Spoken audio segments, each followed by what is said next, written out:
함께 봉독하십니다. 예수께서 12 제자에게 명하기를 마치시고 이에 그들의 여러 동네에서 가르치시며 전도하시고 거기를 떠나 가시니라. 요한이 오게 해서 그리스도께서 하신 일을 듣고 제자들을 보내어 예수께 여짜오되 오실 그이가 당신이 오니이까 우리가 다른 일을 기다리오리이까. 예수께서 대답하여 이르시되 너희가 가서 듣고 보는 것을 요한에게 알리되 맹인이 보며 못 걷는 사람이 걸으며 나병한 자가 깨끗함을 받으며 못 듣는 자가 들으며 죽은 자가 살아나며 가난한 자에게 복음이 전파된다 하라. 누구든지 나로 말미암아 실족하지 아니하는 자는 복이 있도다 하시니라. 아멘. 또 한 주간이 시작이 되었습니다. 이 한 주간도 아무쪼록 주님과 동행하는 축복의 한 주간이 되시기를 바랍니다. 어제 대면 예배 이제 10% 정도 돼서 우리 교회도 이제 출석하는 분들이 아주 많이 늘지는 않았지만 조금 늘었어요.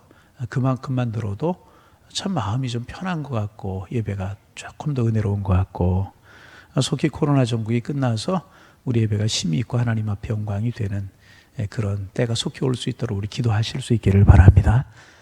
어제 TV도 보고 이제 뉴스도 보고 그랬더니 많은 교회들이 좀 생기를 조금 찾은 것 같다는 그런 보도가 난 것을 보면서 기분이 좋고 마음이 편하고 그랬어요. 여러분 이런 것이 믿음이 아닌가 신앙이 아닌가. 또 어제 저녁에 제가 어느 분을 만났는데 그분이 그래요. 성전에 들어와서 앉는데 울컥하면서 울음이 나왔다고. 성전 예배가 이렇게 중요한 것이구나. 그런 거 깨달았다고 말씀을 하셨는데 성전을 사모하는 자는 복이 있다고 그랬어요. 늘 은혜를 누리시고 성전에 주는 주님의 감동과 은혜가 넘쳐나기를 소망합니다.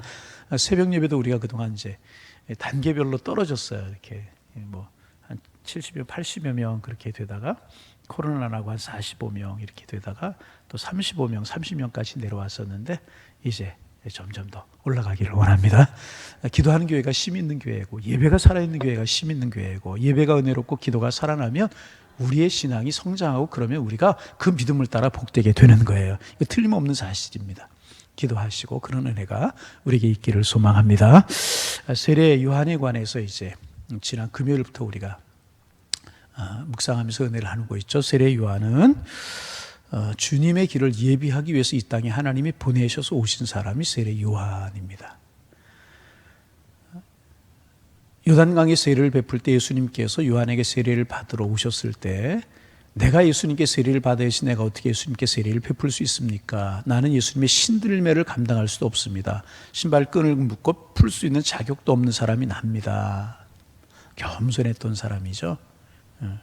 그리고 세례 요한이 세례를 예수님께 베풀고 예수님께서 물에서 올라오시자 하늘문이 열리고 성령이 비둘기처럼 예수님 위에 임하고 이는 내 사랑하는 아들이요 내 기뻐하는 자라고 하는 음성을 들었던 사람이 세례 요한입니다. 예수님께 세례 요한을 가리켜서 여자가 낳은 중에서 이보다 큰 자가 없다라고 칭찬하셨어요. 하늘의 사람이었고 겸손한 사람이었고 은혜의 사람이었고 믿음의 사람이었습니다.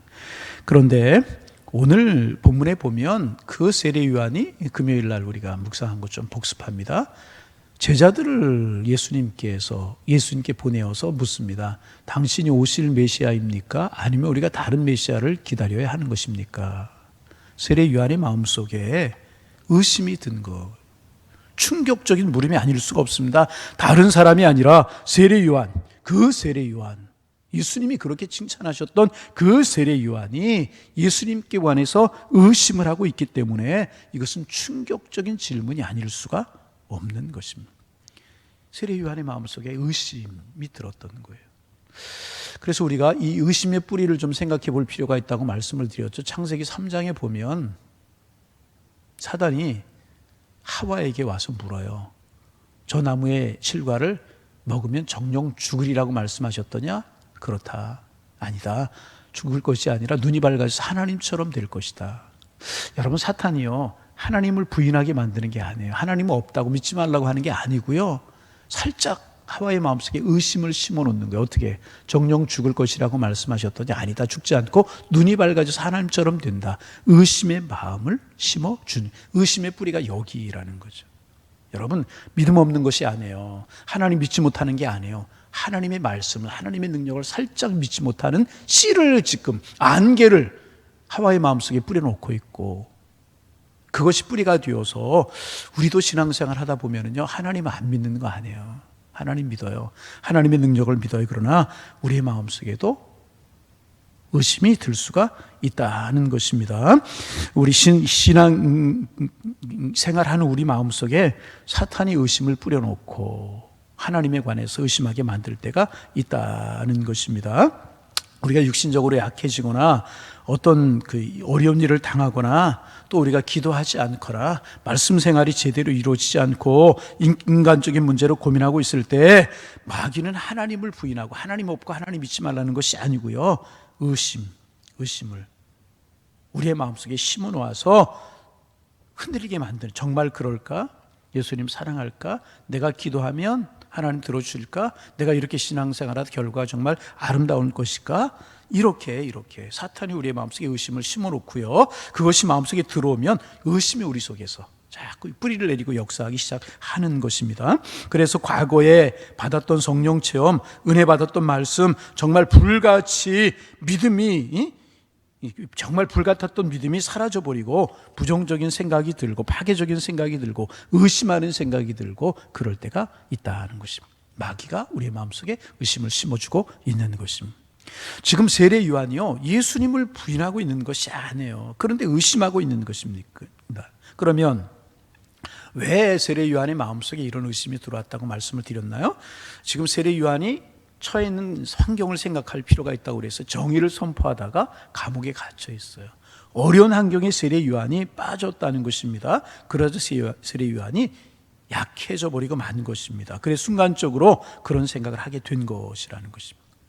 당신이 메시아입니까? 아니면 다른 메시아를 기다려야 됩니까? 광야에서 불같은 메시지를 선포하던 세례 요한의 모습과는 너무나 다르잖아요. 여러분 그렇잖아요. 정말 주를 위해서 불같이 살았던 사람이라고는 생각할 수 없을 정도로 흔들리고 있고 의심이 드는 거, 환경 때문에, 감옥에 갇혀 있는 어려운 상황 때문에 세례 요한이가 지금 이렇게 의심이 마음속에 드는 것이다 말씀을 드렸고요. 여러분, 이것이 우리의 인간의 약한 실상이다. 약한 우리의 모습이라고. 두 번째, 세례 요한의 마음에 의심이 들어오게 된 것은 예수님을 직접적으로 경험한 것이 아니고 간접적으로 예수님을 경험했기 때문이다. 요단강에서 예수님께 세례를 베풀고 성령이 비둘기같이 임하는 것, 그때 예수님을 직접적으로 보았어요. 그 이후에는 예수님과 만나서 예수님의 말씀을 듣거나 예수님과 교제하거나 그런 일이 없어, 직접 예수님을 만났던 그런 적이 없었다는 것입니다.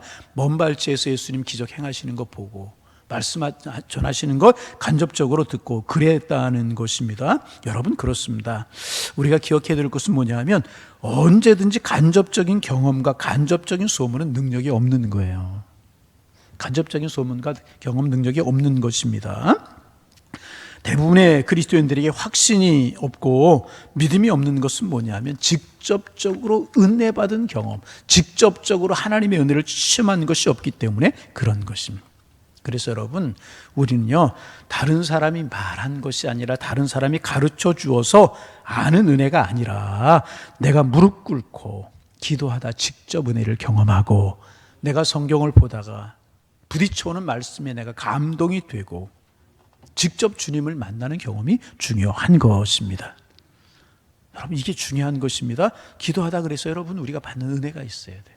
내 삶 속에서 하나님의 은혜가 체험되는 것이 있어야 돼. 말씀 보다가 내 마음이 뜨거워지고 찬송하다 눈물을 흘리는 이런 감동과 감격이 있어야 될 것이라. 제가 서두에도 말씀을 드렸죠. 한참 동안 교회 못 나오시다가 어제 청전 예배 나왔더니 성전에 들어와서 안 돼, 울컥하면서 하나님의 은혜가 생각하기. 이런 체험이 우리에게 있어야 되는 것이라는 것입니다. 그래서 신앙이란 상식과 이성에 머무르는 것이 아니라 체험적인 데까지 가야 그것이 정말 내 신앙이 되는 것이고 흔들리지 않는 신앙이 되게 되는 것이라. 세례 요한이가 지금 그랬다는 것입니다. 그래서 제자들을 보내서 당신이 메시아입니까? 아니면 다른 메시아를 기다려야 되는 것입니까? 의심. 하는 예수님 안 믿는 그런 의심이 들어왔다는 거예요. 여러분 바라기는 환경도 이기실 수 있기를 바라고 직접적인 은혜의 체험이 여러분들에게 날마다 있기를 소망합니다. 주님 그럼 응답하실 것 같고 하나님 부르면 내 손 붙들어 주실 것 같고 내가 지금 고난이 있지만 하나님이 이기게 하실 것 같고 이런 영적인 체험이 우리에게 날마다 있어야 우리 신앙이 흔들리지 않고 이 어려운 세대를 믿음으로 승리하고 하나님의 영을 영화롭게 하는 삶을 우리가 살아갈 수 있다는 것입니다. 이런 은혜가 우리 모두에게 있어지기를 소망합니다.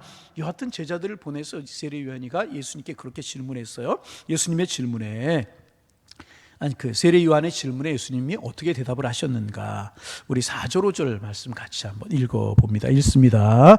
예수께서 대답하시되 이르시되 너희가 가서 듣고 보는 것을 요한에게 알리되 맹인이 보며 못 걷는 사람이 걸으며 나병한 자가 깨끗함을 받으며 못 붙는 자가 들으며 죽은 자가 살아나며 가난한 자에게 복음이 전파된다 하라. 예수님께서는 왜 의심하였느냐고, 왜 흔들렸냐고 그렇게 꾸짖지 아니하셨다는. 예수님 절대로 꾸짖지 아니하셨어요. 왜냐하면 예수님께서 지금 세례 요한의 모습을, 세례 요한의 마음을 알고 계셨기 때문에 그렇습니다. 지금 세례 요한의 마음이 근본적으로 변한 것이 아니라는 것입니다. 환경적인 어려움을 세례 요한이 당하고 있고 육체적인 고통 속에 있기 때문에 마음의 좌절과 어려운 일이 있어서 세례 요한이가 이렇다는 것을 예수님께서 하셨기 때문에 예수님 절대로 꾸짖지 아니하셨다. 내가 지금 너무 고통스러워서 잠깐 그런 것이라고 주님은 세례 요한을 이해해 주고 계시는 거예요. 여러분 그렇습니다. 주님은요 우리를 너무나도 잘 아셔요. 우리의 체질을 아시고 우리의 마음을 아시고 우리의 환경을 아시는 분이시라는. 여러분 비슷한 이야기가 구약 성경에 있죠. 열왕기상서 이제 18장에 보면 엘리야 이야기가 나와요. 갈멜산에서 850명의 바알과 아세라를 섬기는 선지자들과 대결해서요 하늘에서 불이 내리게 해요. 얼마나 놀라운 경험입니까? 능력의 선지자잖아요. 권능의 선지자잖아요. 그리고 나서 850명의 바알과 아세라를 섬기는 선지자들을 다 진멸하자, 죽이잖아요. 그 소식을 누가 듣냐 하면 왕비 이세벨이 들어요. 이세벨이 바알과 아세라를 섬기는 여인이었거든요. 자기가 섬기는 선지자들이 다 죽었다는 소식을 듣고 화가 머리끝까지 치밀어 올라가지고 칼을 들고 엘리야를 죽이겠다는 거예요. 내일 이맘때쯤 되면 내 생명이 저들의 생명 중에 하나같이 되리라. 엘리야 죽이겠다는 거예요. 그러자 엘리야의 마음에서 덜컥 겁이 났어요. 이세벨의 칼날이 두려웠어요. 그 하늘에서 불이 내리게 했던 선자가 하늘을 바라보지 않고 잠깐 엘리야의 소리, 엘리야를 바라보자 마음속에 두려움이 찾아온 거예요. 그래서 광야로 도망했어요. 광야로 도망을 해서 로뎀나무 아래 누워서 하나님 앞에 차라리 하나님 내 삶이 이렇게 힘들겠거든 나를 죽여주옵소서. 나 죽고 싶습니다. 여러분 선자가 할 수 있는 이야기입니까? 아니잖아요. 약해진 거예요.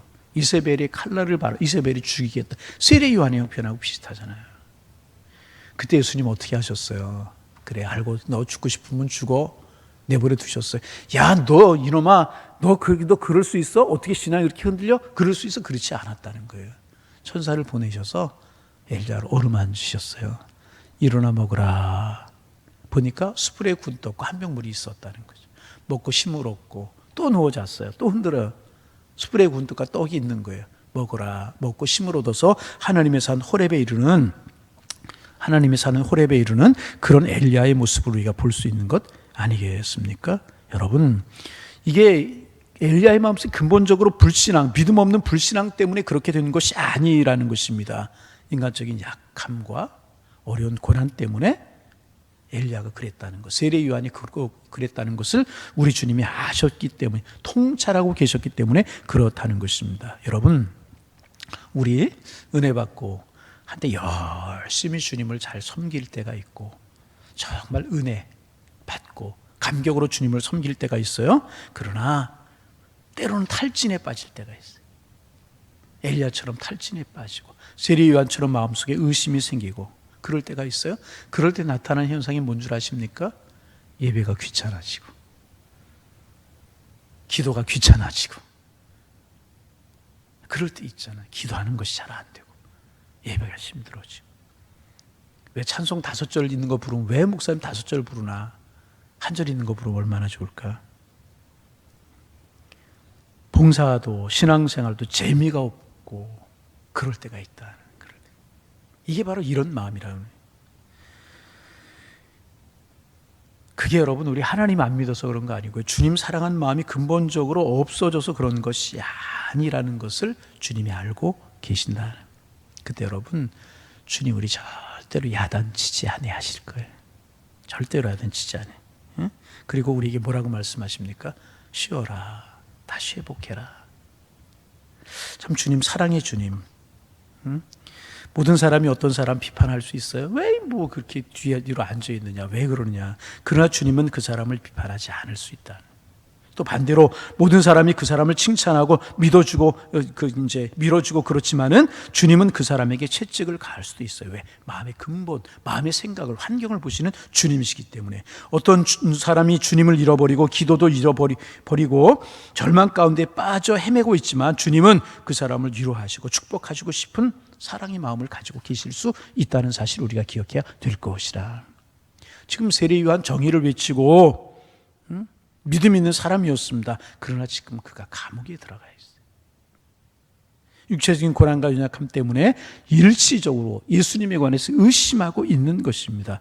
예수님 책망하지 아니하시고 격려해 주고 계시. 괜찮다. 나는 너를 사랑한다. 내가 지금 고통스러워서 그런 것이라 내 마음이 변하지 않은 것 안다. 여러분 주님 우리의 마음 아시는 줄로 믿습니다. 혹시 이렇게 삶에 처해 있는 환경이 어려워서 여러 가지 이유로 내가 지금 이렇게 의심이 들고 흔들리고 있는 분이 계시지 않습니까? 새벽에 나오신 분 그런 분이 없겠지만 기도도 하고 싶은 마음이 없고 예배 생활도 하고 싶은 마음이 없고 헌신 봉사도 하고 싶은 마음이 없고 그런 분들이 있지는 아니하십니까? 여러분 환경도 우리의 마음도 속히 회복될 수 있기를 바랍니다. 두 번째, 요한의 의심적인 질문에 예수님은요 긍정도 부정도 하지 아니하시고요 하나님의 말씀을 들려주셨어요. 제가 5절 말씀 다시 보면 맹인이 보며 못 걷는 사람이 걸으며 나병한 자가 깨끗함을 받으며 못 듣는 자가 들으며 죽은 자가 살아나며 가난한 자에게 복음이 전파된다 하라. 이사야서 있는 말씀, 이사야 35장 또 이사야서 6장 이런 말씀 예수님께서 인용하셔서 세례 요한에게 해주신 말씀인 것입니다.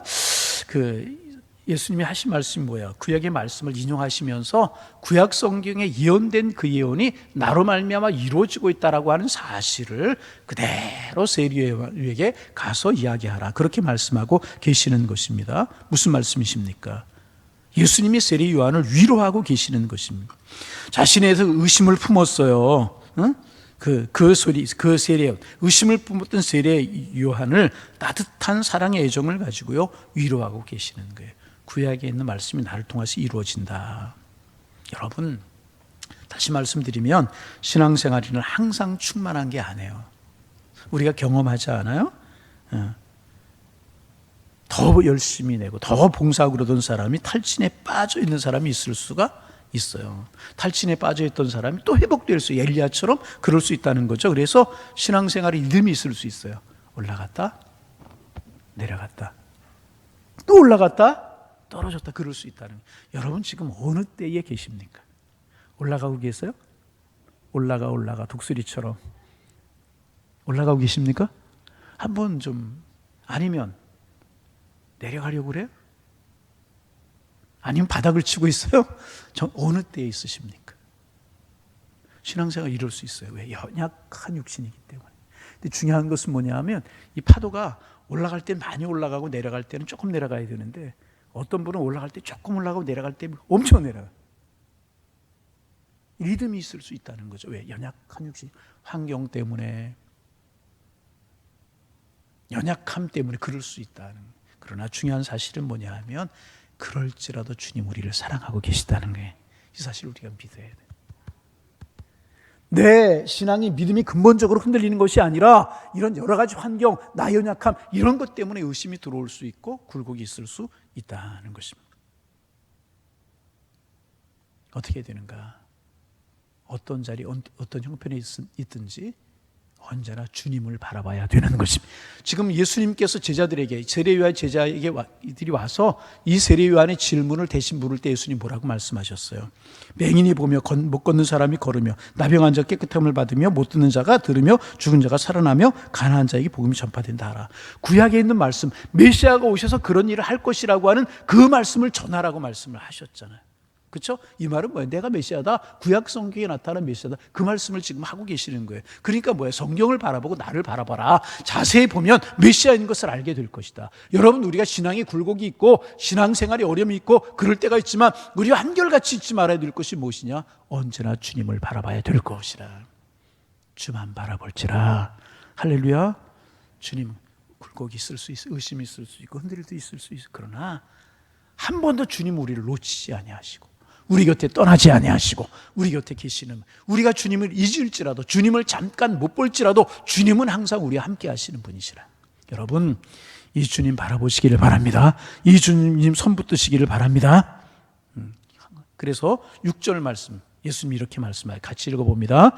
누구든지 나로 말미암아 실족하지 아니하는 자는 복이 있다 하시니라. 항상 주님 바라보고 믿음을 지켜나가는 사람 복이 있다. 복이 있다. 그렇게 말씀하셨어요. 여러분, 시간이 조금 가지만 하나 더 말씀을 드릴까요? 베드로가 주는 그리스도시요 살아계신 하나님의 아들이십니다. 바요나 시몬아 내가 복이 있도다. 이를 알게 하니는 내게 아니요 하늘 아버지다. 그렇게 말씀하시잖아요. 이런 아름다운 신앙의 고백을 했어요. 그래서 예수님께서 너무너무 기쁘셔서 십자가 고난을 말씀하세요. 그래 베드로가 맞고 나서요. 그리마옵소서. 그럴 때 예수님 뭐라고 그러셨어요? 사탄아 물러가라. 바른 신앙의 고백을 했는가 하면 이럴 때가 있다는 거죠. 그리고 예수님 뭐라고 말씀하시냐 하면 그 믿음의 고백을 하게 하시는 것은 내가 아니라 내 속에 계시는 하늘 아버지시다. 여러분, 우리의 믿음 주님이 붙들어 주셔야 돼요. 바른 고백도 주님이 붙들어 주셔야 되는 거예요. 그렇지 않으면 의심할 수, 흔들릴 수 있어요. 여러분, 주님 오늘도 나를 붙드시고 내 속에 나와 함께하여 주옵소서. 동행하여 주옵소서. 기도하시면서 믿음의 길을 걸어갈 때 주님 우리 함께 하시고, 약해질 때 있지만 주님 도우셔서 온전히 믿음의 선한 싸움에 승리할 수 있도록, 믿음의 길을 승리하며 걸어갈 수 있도록 하나님 우리를 붙드실 줄로 믿습니다. 이 주님 붙들고 오늘도 내일도 믿음의 승리하는 길을 걸어가는, 굴곡이 있을 수 있고 믿음의 의심이 있을 수 있지만 결국은 주님 손 붙들고 주님과 함께해서 믿음의 선한 싸움에 승리할 수 있는 우리 하나님의 사람들 다 되실 수 있기를 주님의 이름으로 축복합니다. 하나님, 새날 주시고 주님 앞에 나와 또 가정에서 하나님의 말씀 상고하며 우리 또 한 날을 시작하게 하시니 고맙습니다. 복된 날, 은혜로운 날, 주님과 동행하는 날, 믿음으로 승리하는 날 될 수 있도록 인도하여 주옵소서. 하나님, 세례 요한이 그렇게 믿음의 사람이었지만 환경이 어려울 때 그의 마음속에 의심이 들고 회의가 들었었는데, 연약한 육신의 모습을 입은 세례 요한이기 때문에 그랬었는데, 하나님, 우리도 신앙생활 열심히 하다가 믿음생활, 기도생활, 예배생활 흔들릴 수 있고 우리의 마음속에도 의심이 들 수 있는데, 하나님 그럴 때마다 주님이 우리를 붙들고 계심을 우리가 믿을 수 있도록 도와주옵시고, 하나님 그럴수록에 주님께로부터 멀어지지 않게 하시고, 그럴수록에 주님 바라보게 하여 주옵소서. 그럴수록에 한 걸음 나아가는 신앙이 되게 도와주셔서 회복되고 하나님의 은혜가 더 느껴지고, 그래서 감동 있는 믿음, 은혜의 믿음으로 살아갈 수 있는 저희들의 신앙이 될 수 있도록 인도하여 주옵소서. 우리 중에 세례 요한처럼 엘리야처럼 회의 중에 있고 낙심 중에 있고 하나님 절망 중에 있는 분들이 행여나 있지는 않습니까? 우리 교우들 중에 그런 분이 있지는 않습니까? 주님 찾아가 주옵소서. 세례 요한에게 말씀으로 위로해 주신 주님, 엘리야를 찾아오셔서 어루만져 주시고 숯불에 군 떡과 한 병물을 보내주셔서 믿음 신앙 회복하게 하시고 다시금 살고를 회복하게 하신 하나님, 어루만져 주시고 위로하여 주옵소서. 회복되게 하시고 다시 주님을 위한 뜨거운 열정을 가지고 달려갈 수 있도록 주님 축복하여 주옵소서. 앉아있는 자리, 누워있는 자리에서 일어나게 우리 주님 축복하여 주옵소서. 우리의 신앙이 뜨겁고 열정적으로 불이 붙고 있습니까? 그 신앙 잘 지키며 살아갈 수 있도록 성령으로 충만케 하시고 은혜로 함께하여 주옵소서. 이 한 주간 양일의 운석들, 직장에 있든지 사업장에 있든지 가정에 있든지 학교에 있든지 어느 곳에 있든지 하나님의 사랑 가운데 거하게 하시고 주님의 손길이 느껴지게 하셔서 감격으로 주님을 찬양하며 살아가는 한 주간의 삶이 될 수 있도록 인도하여 주옵소서. 하나님, 온마음 기도회가 은혜 중에 끝났습니다. 우리 교회로 하여금 한 해 기도함으로 시작하게 하셔서 감사합니다. 하나님 우리 교회를 축복하시고 우리 성도들의 가정을 지키시며 생업을 붙드시고 자녀들을 인도하시고 우리의 삶을 인도하실 것을 믿습니다. 그 믿음으로 기도하는 삶, 의지하는 삶을 살아가는 저희들 되도록 주님 지켜 주옵소서. 하나님, 이제 10% 내외에서 대면 예배가 시작이 됐는데 여기에 머무르지 않고 20%, 30%, 100% 올라가게 도와주옵소서. 속히 코로나 전국이 물러가게 하시고 하나님의 사랑 임하며 자유가 회복되며 하나님의 축복 가운데 거하는 저희들 되게 하여 주옵소서. 이 새벽도 주님 앞에 기도하는 기도에 힘이 있게 하시고 기도 제목이 생각나게 하시고 하나님의 사랑과 하나님의 은혜가 느껴지는 새벽 시간 삼아 주옵소서. 예수님의 이름으로 기도하옵나이다. 아멘. 하늘에 계시